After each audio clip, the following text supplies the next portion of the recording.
you? Oh, I'm good. It's funny. Everybody's been bouncing that question back. How am I? I'm doing great. I'm kind of hunkered down in Levittown. I've turned my apartment into a studio production thing. Very And we're good. doing these talks with you guys. And I'm hearing so many great stories from Nikon ambassadors. And we wanted to include you in this because I know you've got some amazing pictures and some great backstories to tell. And the things we're Thank hearing you. are just so amazing. But how are you? How are you? How's your family? Where are you? What are you doing? I am in Southwest England in Somerset, and I am at my husband's sister's house, and it is beautiful. It's in the countryside, very Mhm. isolated, very remote, rolling hills, just beautiful. And so, kind of the most relaxing place one could ever hope to be in a during a pandemic like this. But of course, I want to be out shooting, so it's difficult because access in the UK is not so easy. And so I'm trying to figure out sort of how long I can sit this out. No, I was going to ask if it's got to be uncomfortable to you. I mean, it's great on one hand because you're around your family, which you're not typically always around your family. How is Yeah. that balance working out for you? I mean, it's fine. I'm not, I mean, I'm kind of learning how to be a mother, really. I mean, Mhm. I haven't spent this much time with my husband and kids probably ever, Mhm. so it's a learning curve, but it's going really well. It's fun. It's a great benefit to these sad things that are going on. At least it's the Exactly. byproduct of something good coming out of something really, really difficult. And Yeah, that's why we wanted to exactly. talk with you today. And I know it's probably hard to put together a collection of, just a small body of your work when you've been shooting for many, many years.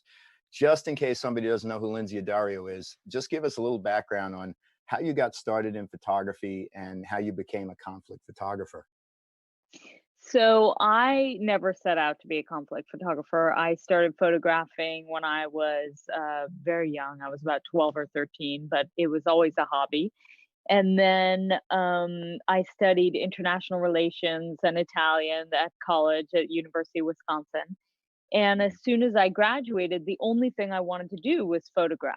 So I thought maybe I'll couple that with learning Spanish. So I moved to Argentina, and there I started studying Spanish and then taking pictures more and more and really focusing on that, and eventually ended up photographing for a local English newspaper, the Buenos Aires Herald, which has since gone out of business. And then moved back to New York, and sort of whatever inspired me to go into the Associated Press, the Daily News, all the publications at that point, and basically beg people for the chance to be a stringer, to freelance for them.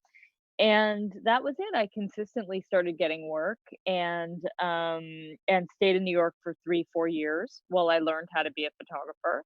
And then I Mhm. moved overseas in 2000, and it was at that point that I started to cover Afghanistan, when it was under the Taliban, simply really out of curiosity. What was the situation like for women living under the Taliban? And so Mhm. I sort of borrowed money from my sister, and I went and I started documenting life under the Taliban for women. And then September 11th happened. So by the time September 11th happened, I had already been to Afghanistan 3 times and had, good contacts, and also in Pakistan. And so really had positioned myself without realizing it to cover Afghanistan after September 11th. Wow. So it's just then you were in the conflict. You're just that's what you do. And you wrote a book entitled "It's What I Do," right? And that sort of Correct. chronicles a lot of what you've been through in your career. Talk about the book a little bit. So basically, I ended up, I went from Afghanistan to covering the war in Iraq, and then Mhm. I started working in Darfur and Congo and Lebanon and Libya. And in 2011, I was kidnapped in Libya and held for a week with 3 colleagues for the New York Times. Mhm. And when I came out, everyone said, you should write a book. And I was approached by a lot of literary agents. And I didn't think of myself as a writer, obviously, at that time because I was a photographer. And so finally, I met this one literary agent who's still my agent, Binky Urban, Amanda Urban. And she Mhm. sort of was the only one who had really done her homework, as to the books, the authors that I liked, and the writing that I had done in the past. And she sort of convinced me to write a book in our first meeting. Mm, And when I sat down to start writing, I realized that I had gone through this career of photographing so many countries, either in conflict or in these huge humanitarian crises, without actually mhm, processing properly what I had been seeing. And so it kind of like opened the floodgates of everything that I had seen and experienced for over a decade. mm, And also wrote about my kidnapping in Libya and sort of what it was like being a woman in this profession that's mostly dominated by men in conflict. mhm. And so yeah, it was really not only an incredible process of learning, but it was also really therapeutic. And the book Right. ended up being becoming a New York Times bestseller, and it was optioned to become a movie almost immediately by Warner Brothers. And so that whole process is still in the works of how it will be brought to screen, but it is, yeah, it was a big success. Well, I know we've been having some fun, you and I, bouncing back and forth between, the selection of images that you would sort of narrow down to talk about today.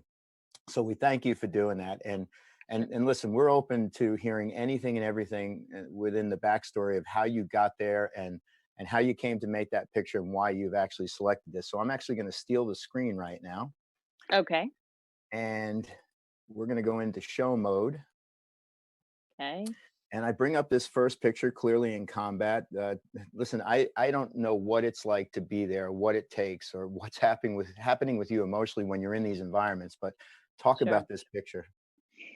So this was sort of months in the making. I was working with New York Times Magazine writer Elizabeth Rubin, and she had an idea of trying to figure out why there were so many civilian casualties in Afghanistan.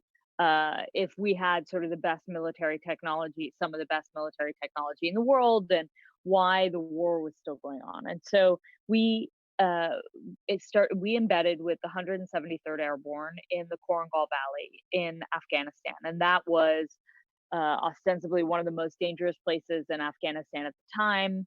This is in October. This is in the fall of 2007. It Mhm. was one of the places where the U.S. military was dropping the most bombs in the country, and so we asked to fly in there and to sort of witness the war firsthand. And, we got in September, the first sort of few days of September, and Mhm. ended up staying for almost 2 months and living on the side of the mountain, living in bunkers with the troops. And really, they were incredible. They welcomed us, and they sort of it's not easy having 2 women along in the middle of this Mhm. very sort of kinetic situation where we were being sort of shot at and mortared almost daily. And they took us on patrols all the time, 6, 7 hour a day patrols through the mountains. And the terrain there was very, very tough. It was mountainous, 7,000 feet. And so the entire embed was sort of culminating with Operation Rock Avalanche, which was a battalion wide operation where Mhm. we would jump off of Blackhawks in the middle of the night into one of the most hostile places in the Korangal Valley. Mhm. And we ended up, and the idea was to sort of walk for days until the Taliban attacked us so that we could counterattack. And so that's what happened. We jumped out and we walked for, days, and we could hear their intercepts. I mean, the military has technology where we were listening to their conversations, all the cell phone conversations, and we Mhm. knew that sort of the enemy was close to us, because we could hear them talking about us and identifying, saying, "We can see hair, we're getting closer," but we didn't know exactly where they were. And so finally, on the 6th day, we were sort of resting on this ridge line in the Abascar ridge line, and we were hit from 3 sides. There was a full-on ambush by the Taliban. They started with the scout team, which was positioned at the very tip of this ridge line, and they had been crawling for days on their stomach and literally popped up point blank and just shot like several members of the scout team. And so this is the aftermath. What you're looking at is the aftermath. This is Clenard on the left, and other members of the scout team carrying the body of Sergeant Rugal. He was their sort of leader. He was one of their very, very dear friends. Hmm. And this is the extraction of his body. So this is the point at which the medevac helicopter was coming in to collect the body of their friend. It Hmm. was very, very emotional moment. Before taking this picture, I approached them and I was also crying because it was, Hmm. very traumatizing. It was also the moment when I realized that Rugal had just been killed. Right. And I asked her permission. I said, "Is it okay if I take this picture?" And they said yes, and they sort of paused to just collect their strength, and they were all crying too, and it was just this unbelievable moment. I was going to ask if you get emotional in these situations. It's like you're immersing yourself right into the war as a soldier. You just have the camera and bullets flying and all that stuff. Fears at all on your part, or Yeah, is it just I part of mean, the natural thing? definitely. Mhm. Yeah, definitely. I mean, I was, terrified in the moment when the bullets started flying, primarily because I had sort of jumped off on my own to actually look for a place to pee. And Mhm. so I had climbed up the mountain, the ridge line on all fours because it was that steep. And the Mhm. minute I found a place, just like a tree that had fallen over to jump behind, the bullets started flying and I was alone. And so I was terrified that a, I would either be shot, or B, that maybe the Taliban would come from the direction in which I was and find me first. And so at Mhm. some point, when there was a lull in the fighting, I just rolled, literally tumbled down the mountain to get to where my cameras were. And Mhm. the fighting was still going on very, very actively for another few minutes. And so then at that point, I was really scared. I mean, I in that that ambush was very intense. We were all exhausted and we had been walking for days. And so we knew it was going to happen. But when it happened, it was really intense. Well, again, it just I want to say it now too, because you're not doing this because it's an adrenaline rush. I want to remind everybody you're doing this to capture this story to bring awareness to Yeah, what's going on, right? That's absolutely. Absolutely. And it's, you know. I always get that question, do you do Mhm. this for the adrenaline rush? Mhm. And it kind of drives me crazy because, like, it really dumbs down the reason why people risk their life to go to war.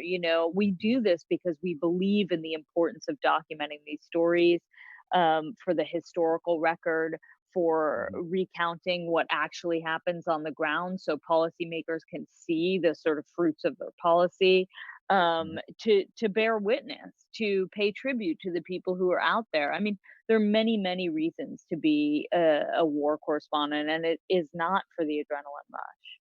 Yeah, that's why I wanted to make that point clear, because I know you well enough, and anybody tuning in should understand this is ingrained in your passion to tell the story. Yeah, Um, yeah.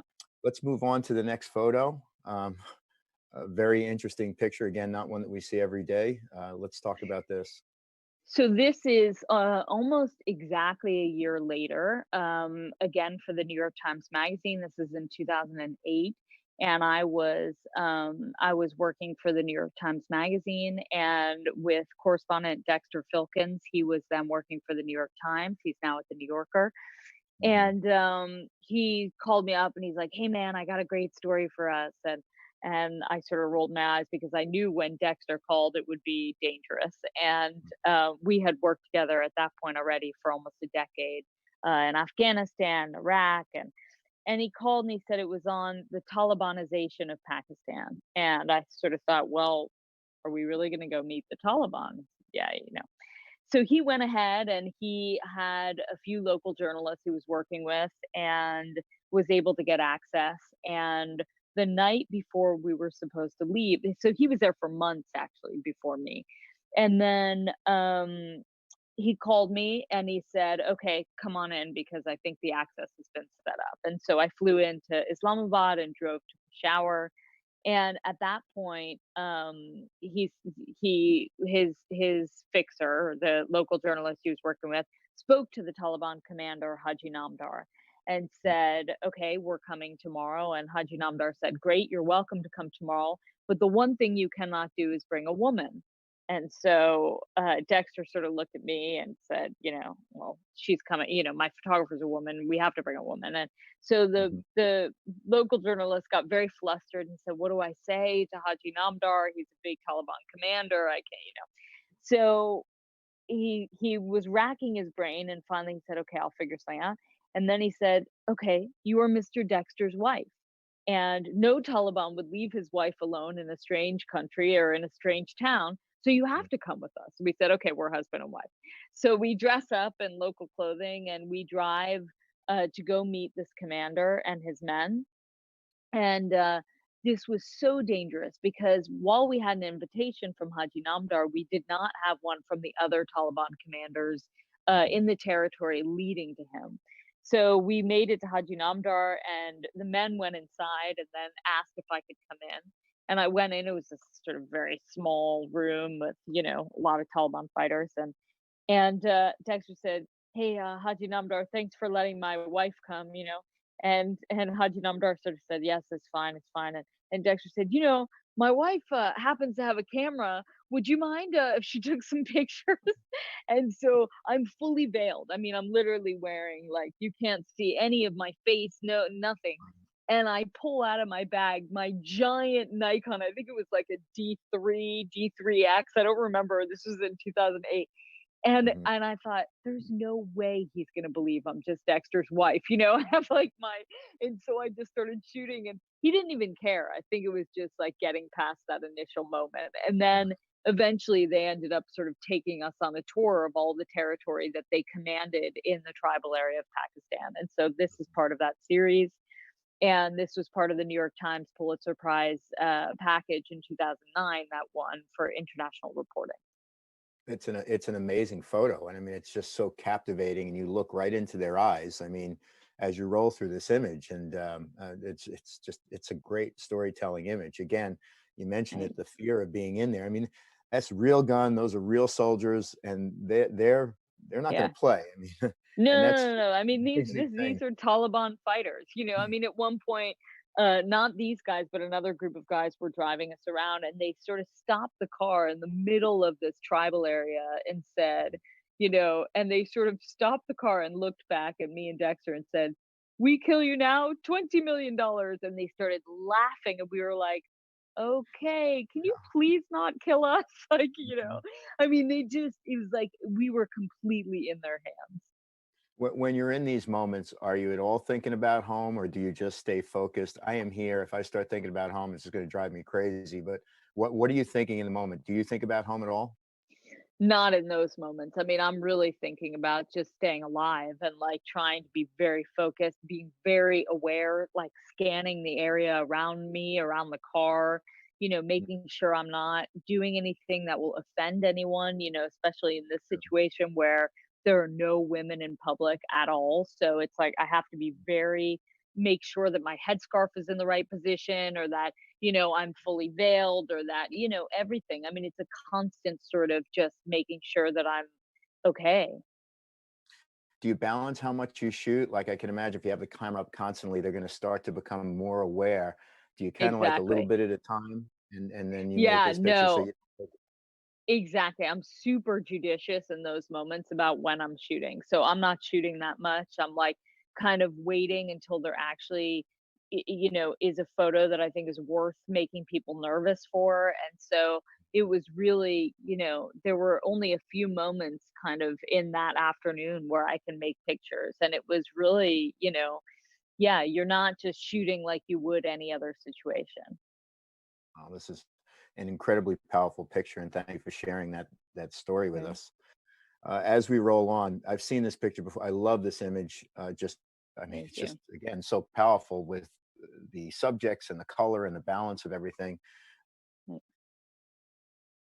So this is November of 2009, and I had won a MacArthur Fellowship just before.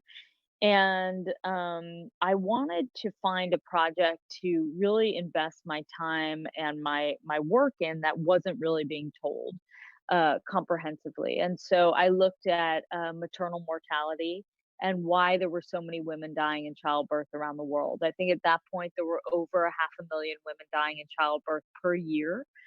Mhm. So this is 2009.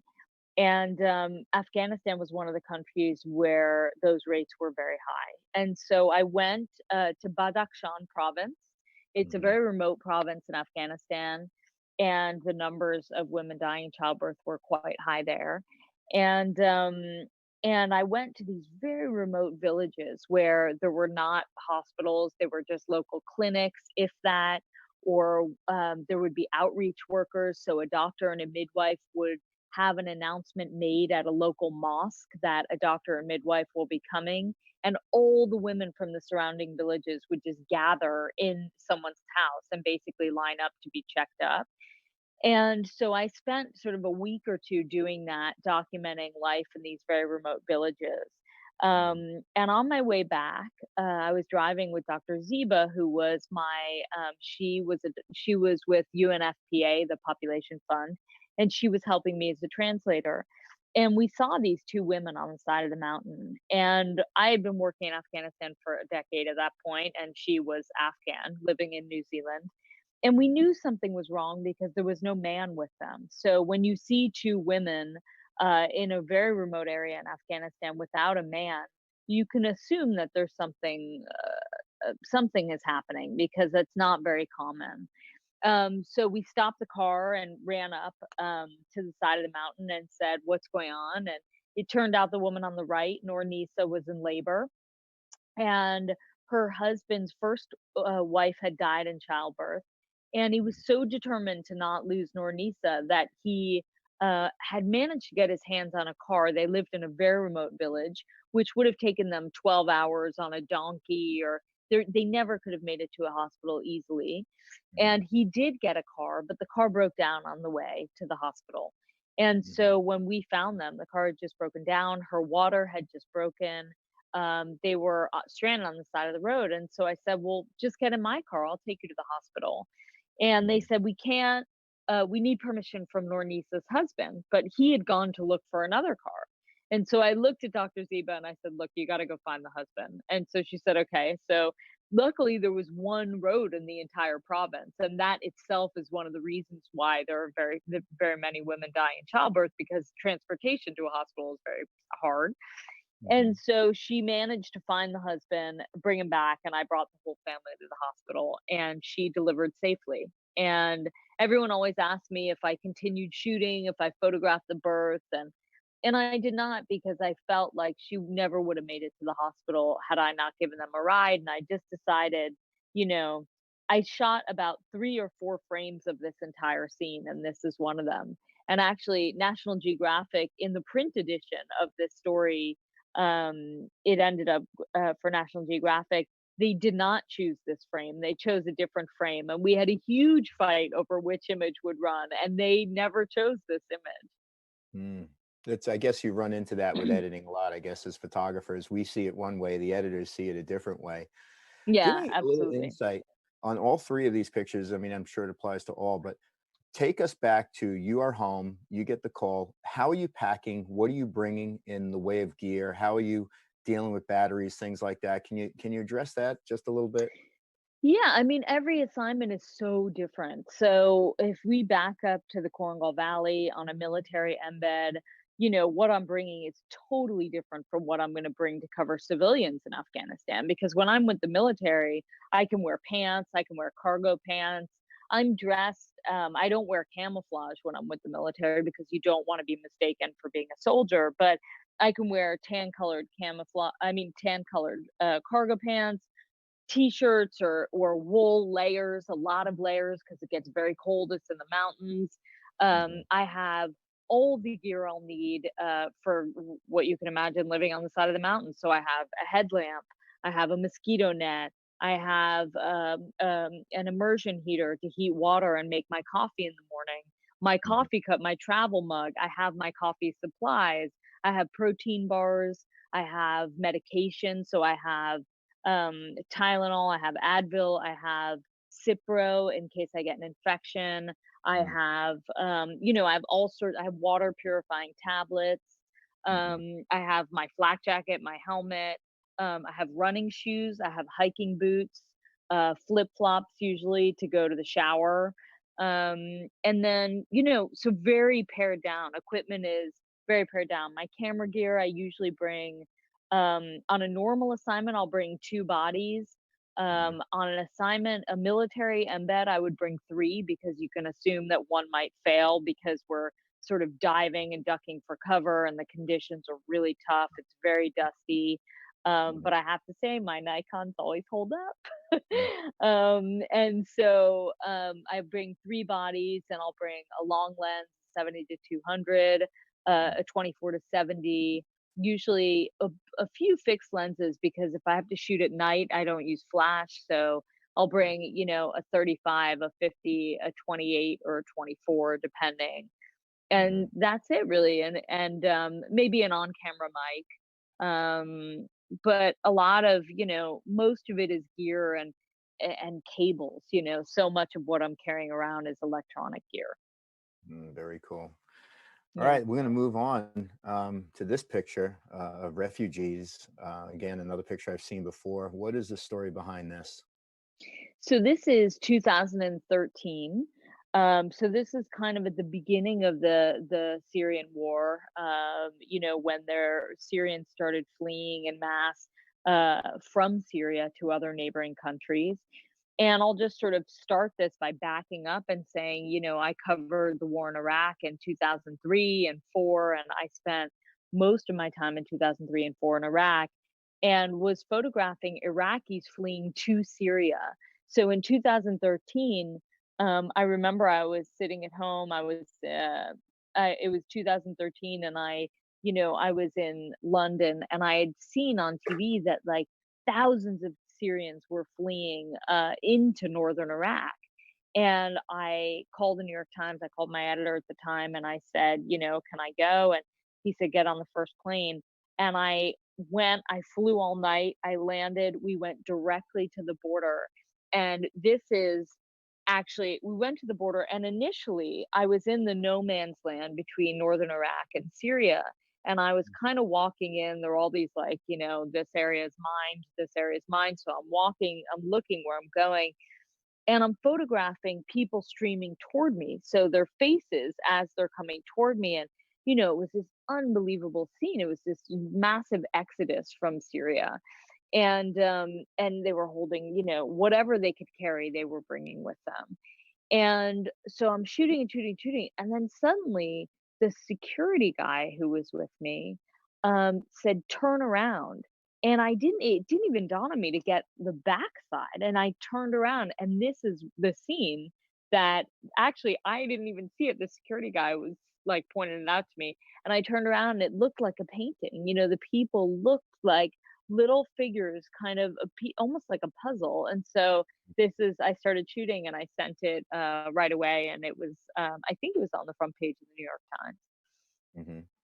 And do you connect with the people while you're there? I mean, is there any kind of interaction with these refugees? Do you talk to them at all, or is it just, go in, take the pictures, and just try to keep your distance?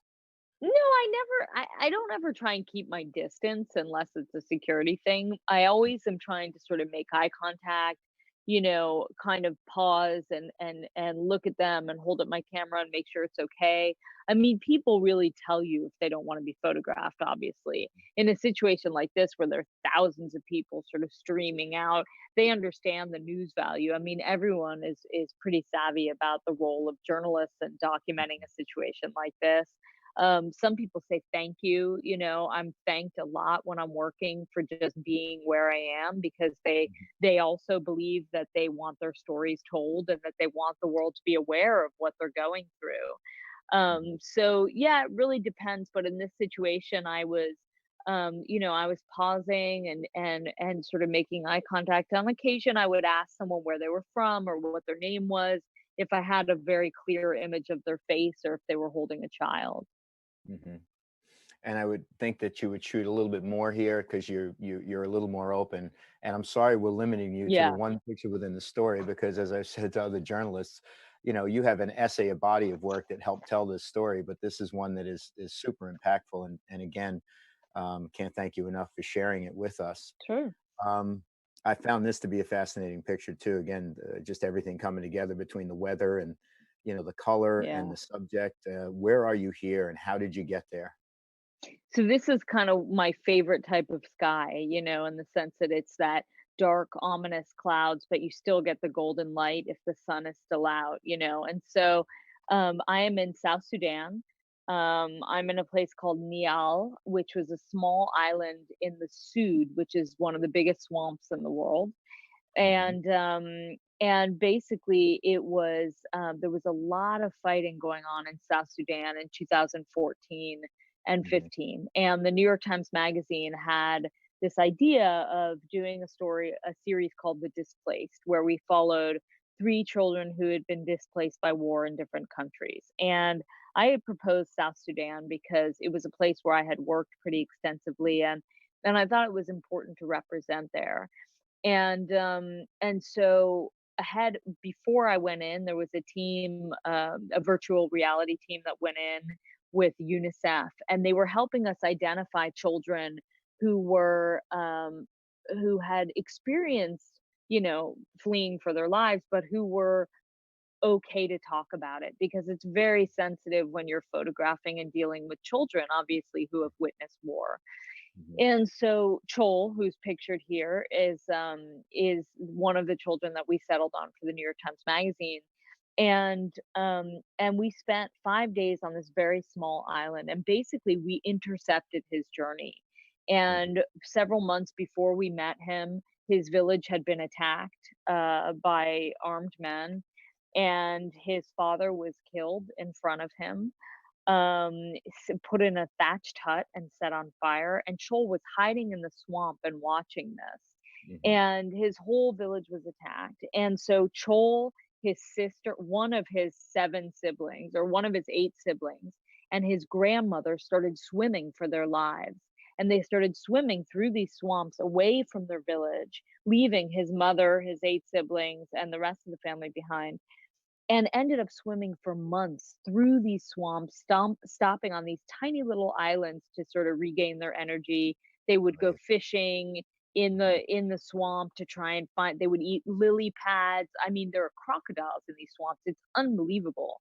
And Hmm. Chol, at the time we met him, he was about 12. You don't really know, because most people from very remote villages and from the bush don't really know their age, but he was about 12 years old.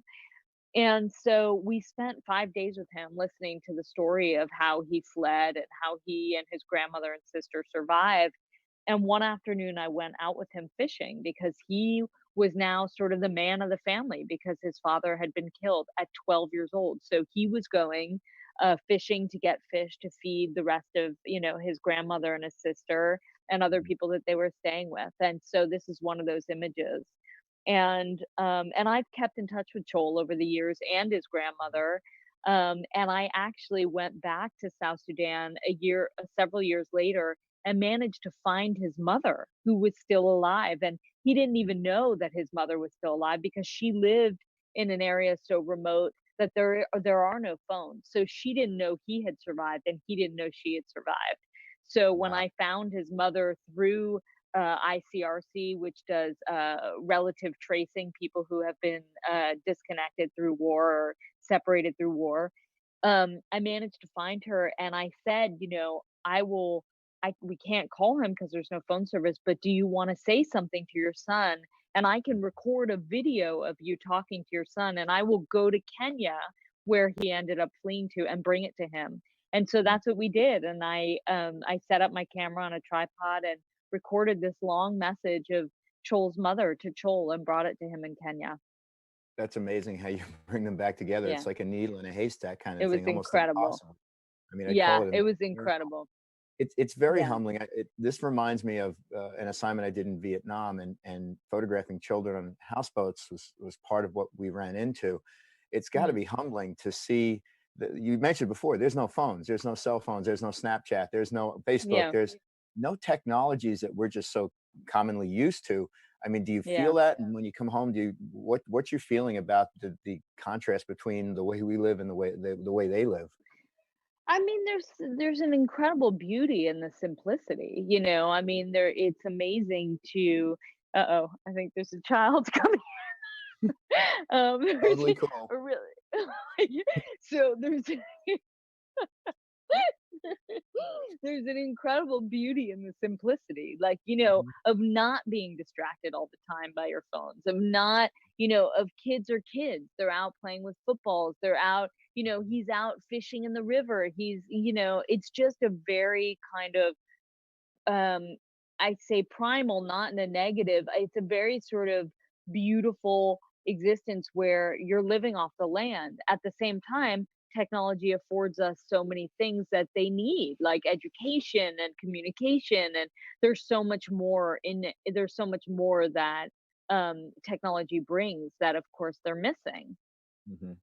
And I speak about this a lot because I think it's a key to life is relationships. You mentioned how you've kept in touch with him. Do you keep in touch with some of the soldiers or, Yeah, outfits that you've worked with? yeah. I mean, have you built up this body of relationships throughout your career?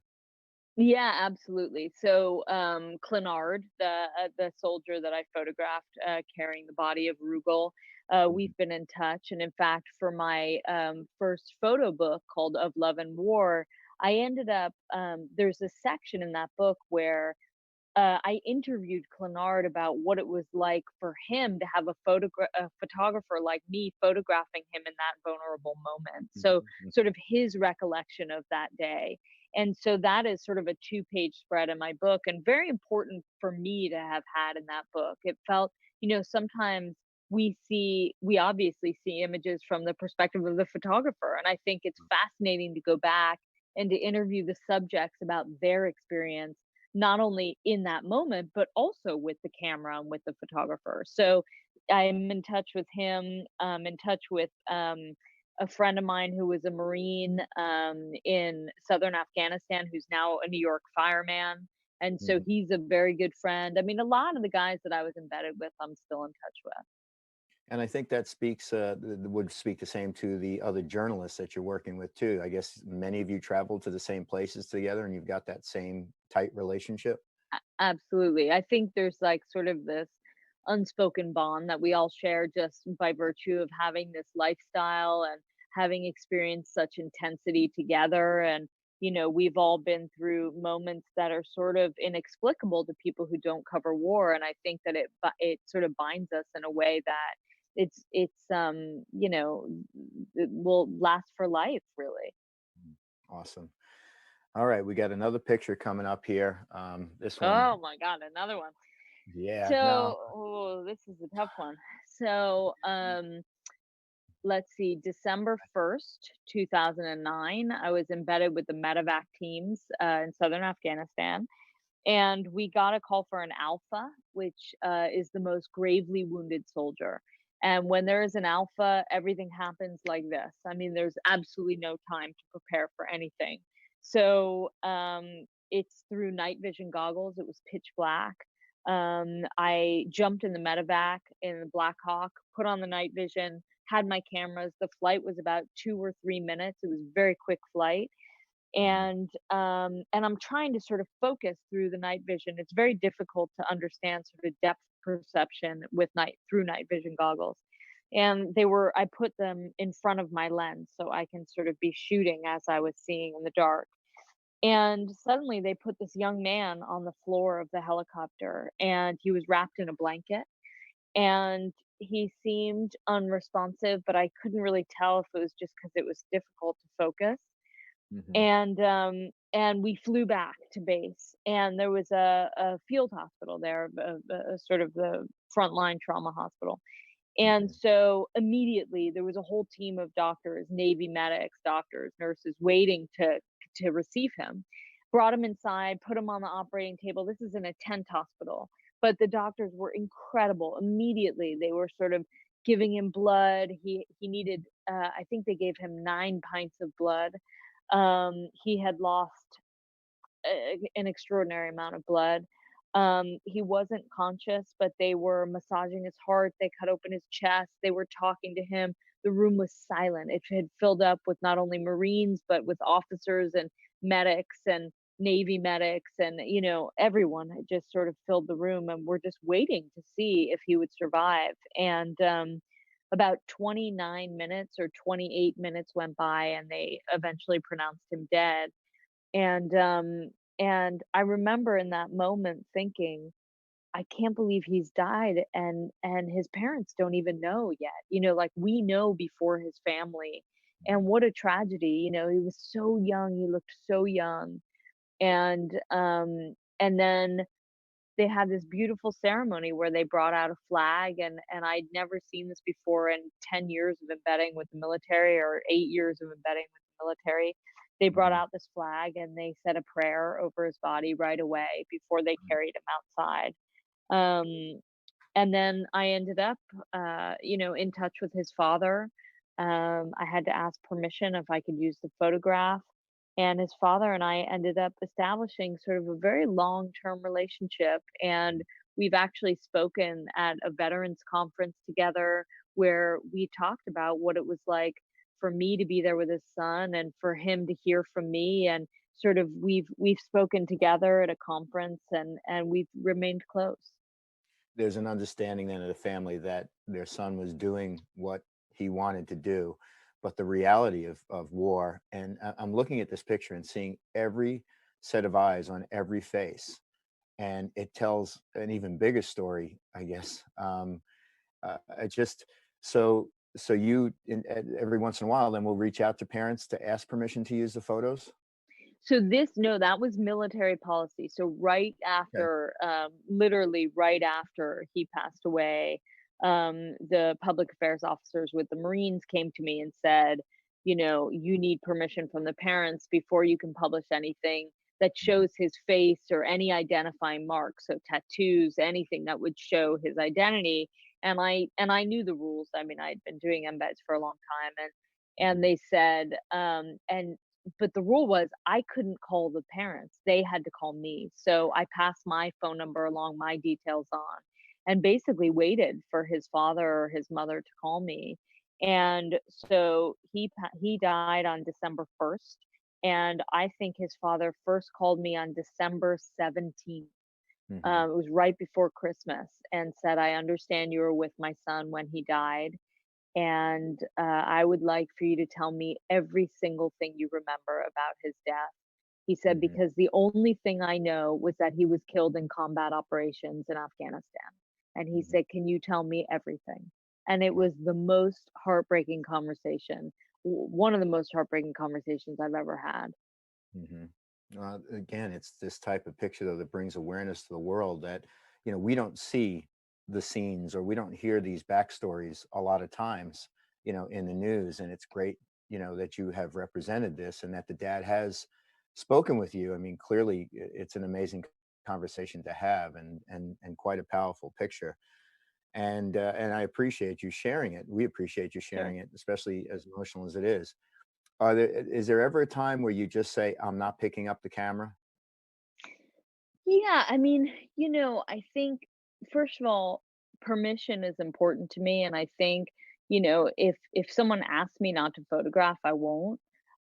Mhm, Sometimes if they ask me not to photograph as like a knee-jerk reaction, and I think they don't understand that, why I think it's important to photograph, I might explain to them what the images will be used for and why it's important. And sometimes they change their mind and sometimes they don't. But I think, if people ask me not to shoot, I won't. But also in a situation like this where this is before the Z7 and the Z6, and, every click of the shutter was so loud, and so I felt so intrusive because the entire operating theater was silent except for the sound of the machines keeping this young man alive and the doctors communicating with each other. And there was a mhm, moment at which one of the officers approached me and said, "Stop taking pictures." And mm, actually, the other soldiers in the room spoke up and said, "No, she needs to be here. Americans need to see that we're sacrificing our lives." And so everyone else spoke up for me. But mm, despite that, it was very difficult to shoot because it was such a sacred, private place to be in. mhm. Yeah, I could imagine. All Yeah. right, let me unshare the screen Okay. and stop sharing. If I can find my mouse here. Oh my gosh, my mouse disappeared in all of this. Um, Uh-oh. that's okay. Oh, I think I got it. There we go. See, we got kids running around the background, and we've got, They're gone? technical computer glitches we deal with, but again, this is all about you telling the stories and the insight behind these photos, and we can't thank you enough for giving us our time. Or No. were there any stories that you really wanted that you couldn't pitch, or that someone just said absolutely not? Or, there's always that, rejection type of thing. Do you deal with that at all? Yeah, I mean, I deal with it all the time, I deal with people, don't wanna give out even now, with COVID, I think it's like this is an unbelievably historical time. Mhm, You have, doctors, nurses, all medical professionals, you have frontline, first line responders, everyone out there, and access is very difficult. I've probably written to 5 different hospitals and heads of hospitals and across the UK, no access to get into emergency rooms or wherever.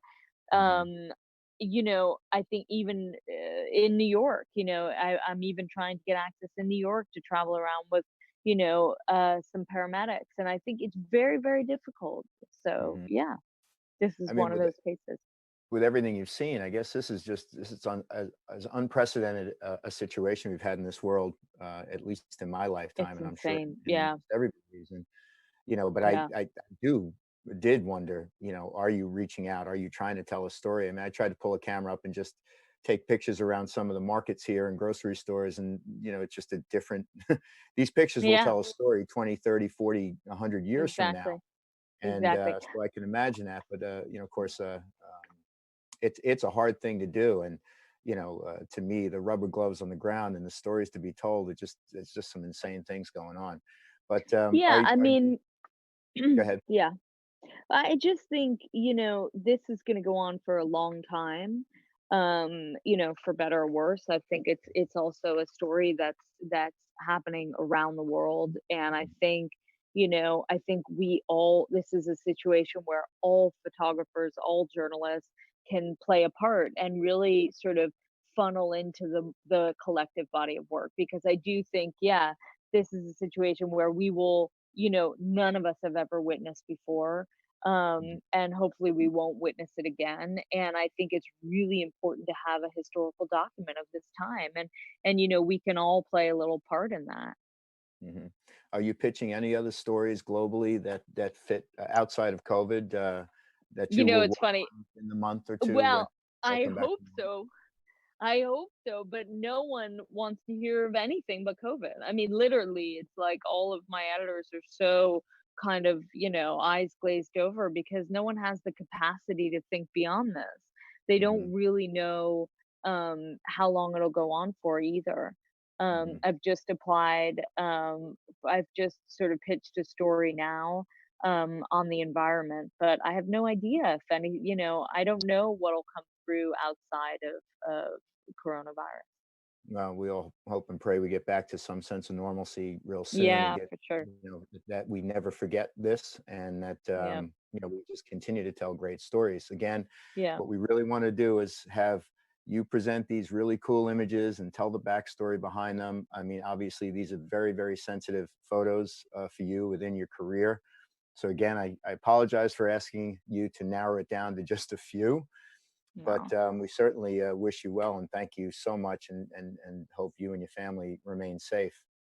Thanks, Um, Mike. It's always a Thank you pleasure. for your time so much. Yeah, So those thank of you you. tuning in, again, thank you for joining us for this Nikon Creators Hour and this really great talk with Lynsey Addario. We've got more great content coming your way. These are times where we want to inspire and educate. It's not about selling. It's about sharing stories about photography, because we will all get back to it. So thank you guys for tuning in. Check out the Nikon website for more great things to look at and be educated with. We'll see you soon.